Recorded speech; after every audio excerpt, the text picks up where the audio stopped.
बघा काय जाळीदार आणि मऊ अशी घावणं तयार झालेली आहे. आजच्या व्हिडिओमध्ये आपण मस्त अशी तांदळाच्या पिठाची घावणं आणि त्याच्याबरोबर फ्रेश अशी ताज्या ताज्या नारळाची चटणी बनवणार आहे.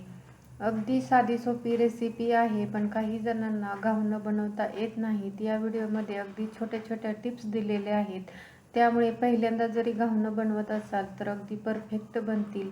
नमस्कार, जया इंडियन रेसिपी चॅनलमध्ये सर्वांचं खूप खूप स्वागत आहे. तांदळाच्या पिठाची घावणं बनवण्यासाठी इथे मी मेजरिंग कपने बरोबर 1 कप तांदळाचं पीठ घेतलेलं आहे. इथे मी हे घरीच बनवलेलं तांदळाचं पीठ आहे. तुमच्याकडे जर पीठ नसेल तर विकतचंही तांदळाचं पीठ घेऊ शकता. तर बरोबर 1 कप घेतलेला आहे. तुम्ही हवं तर वाटीनेही हे पीठ मोजून घेऊ शकता. त्याच्यामध्ये 1 छोटा चमचा मीठ टाकलेलं आहे आणि आता आपल्याला हे घावण बनवण्यासाठीचं बॅटर बनवून घ्यायचं आहे. त्यासाठी थोडं थोडं पाणी घालून आपल्याला हे बॅटर बनवून घ्यायचं आहे.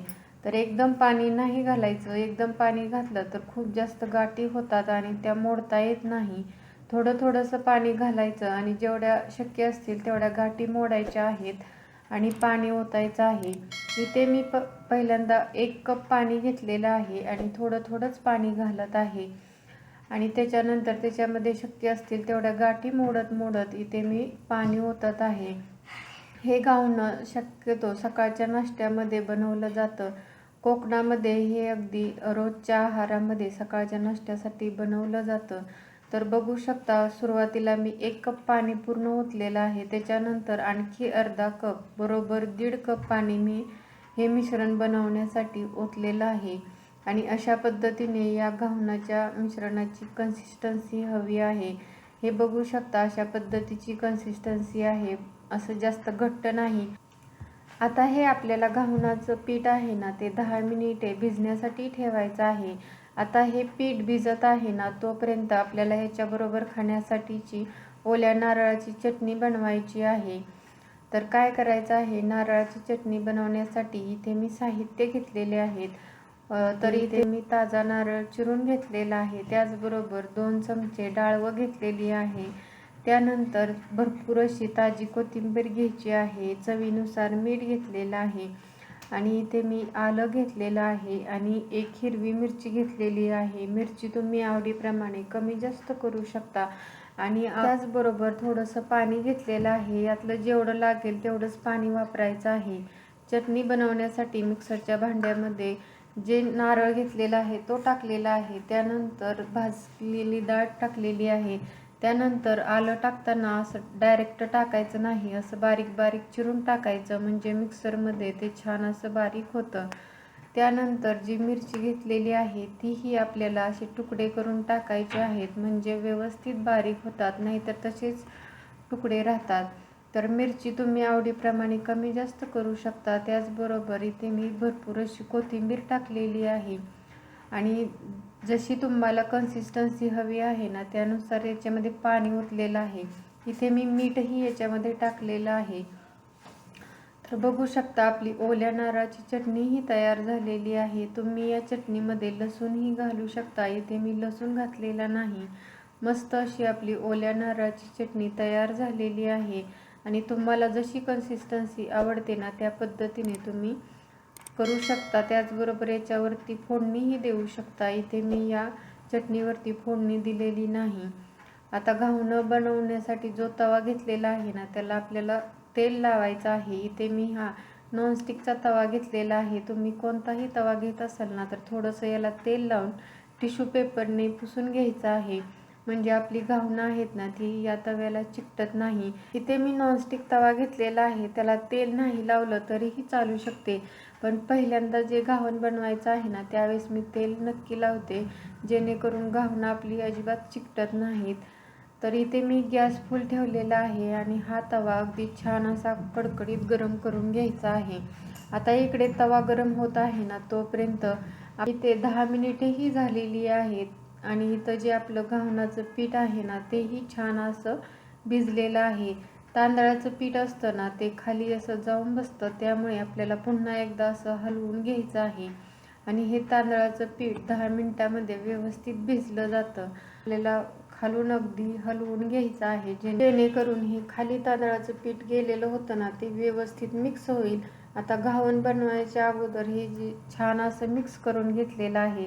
आता पेला किंवा फुलपात्र घ्यायचं आणि अशा पद्धतीने अगदी गरम तव्यावरती हे घावन बनवून घ्यायचं आहे.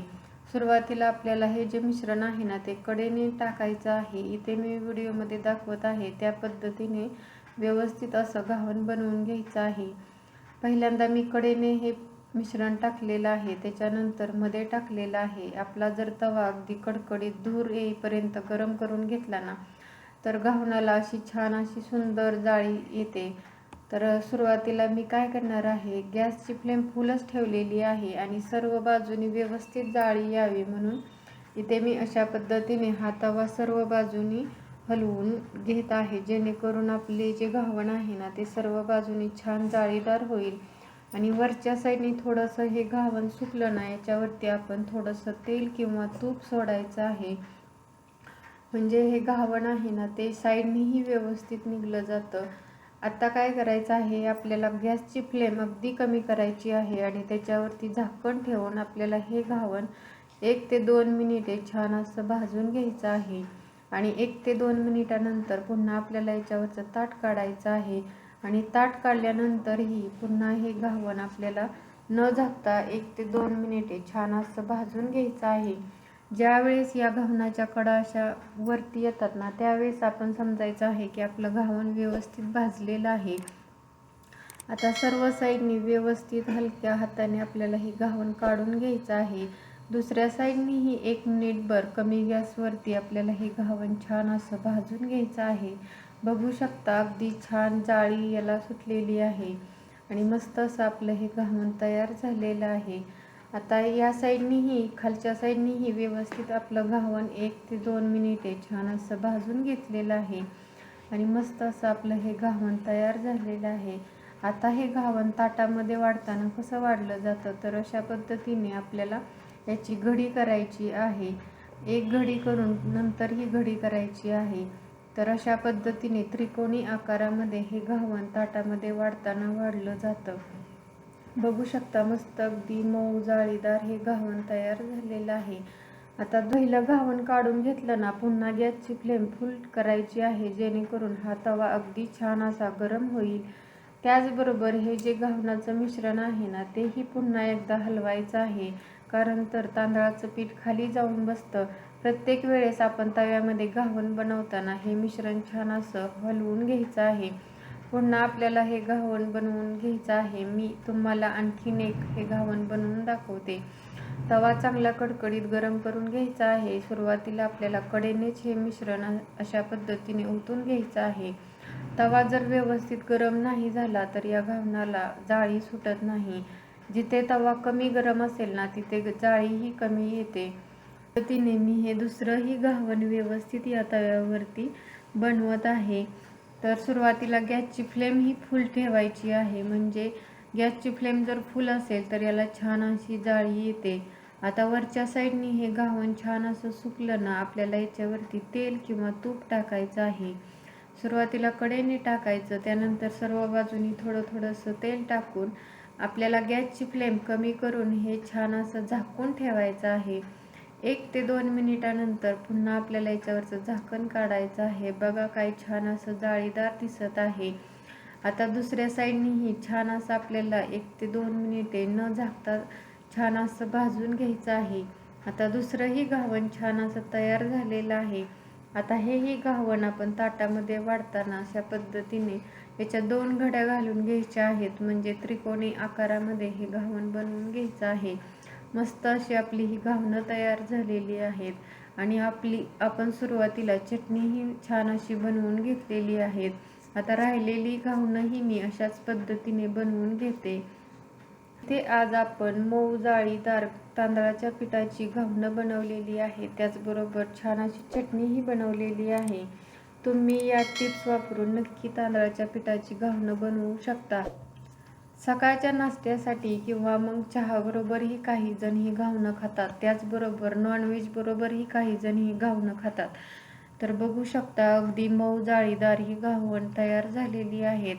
मस्त लागतात. तर मला तर खूप भूक लागलेली आहे, आता मीही खायला घेते. तुम्हीही नक्की बनवून पहा आणि कमेंटमध्ये नक्की सांगा की ही घावण कशी झालेली आहेत.